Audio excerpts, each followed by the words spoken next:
Bea Alonzo at Dominic Roque kumpirmadong hiwalay na. Kalat na ang chikang, tinapos na umano ng engaged couple na sina Bea Alonzo at Dominic Roque ang kanilang relasyon. Maraming espekulasyon ng mga netizens tungkol sa umano'y breakup ng celebrity couple, kabilang na riyan ang issue about prenuptial agreement. Tila ito raw ang pinag-awayan ng dalawa. Sabi ng isa kong source, wala na sila, hiwalay na sila, ito ang pasabog ni OJ Diaz, sa vlog nila ni Mama Loy na Showbiz Update, na in-upload kagabi. Kakasulat lang sa isang online portal news, kahapon ng umaga, na may tampuhan ang magsing-irog na sina Bea Alonzo at Dominic Roque, na hindi naman binanggit kung anong dahilan. Nagsimula kasing umingay ang isyong naghiwalay na ang dalawa, matapos ang ilang okasyon na dinaluhan ng aktres, na hindi nito suot ang engagement ring niya. May nagsabi rin sa akin, na iyong post ni Dominic na siya'y nag-iisa, na tinatanaw ang dagat at hampas ng alon, meron daw problema yon. Sabi rin ng isa kong source, wala na sila.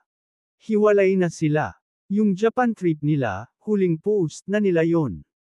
Wala na, kaya inaabala na lang ni Bea Alonzo ang kanyang sarili, binibisi na lang ni Bea ang kanyang sarili, kwento ni OJ Diaz.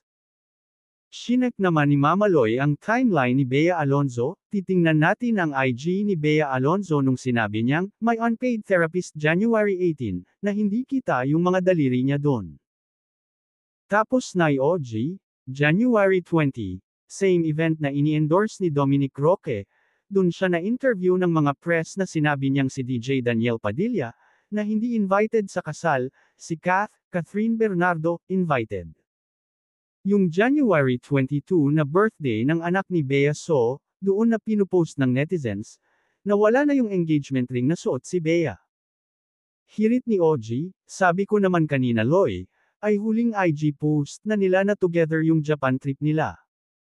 So, between January 20 and 22, wala na sila noon siguro. Sa pagpapatuloy ni OG, sabi ng aking source ay sinusuyo pa rin ni Dominic Roque si Bea Alonzo, para sila ay magkaayos. Pwedeng nagka-misunderstanding lang umano ang dalawa. Anyway, yan ay mga nakalap lang natin at hihintayin natin na kina Dominic at Bea manggagaling ang lahat. Mapasa hanggang ngayon, nanatiling tikom ang bibig ni na Bea at Dom, tungkol sa isyong ito.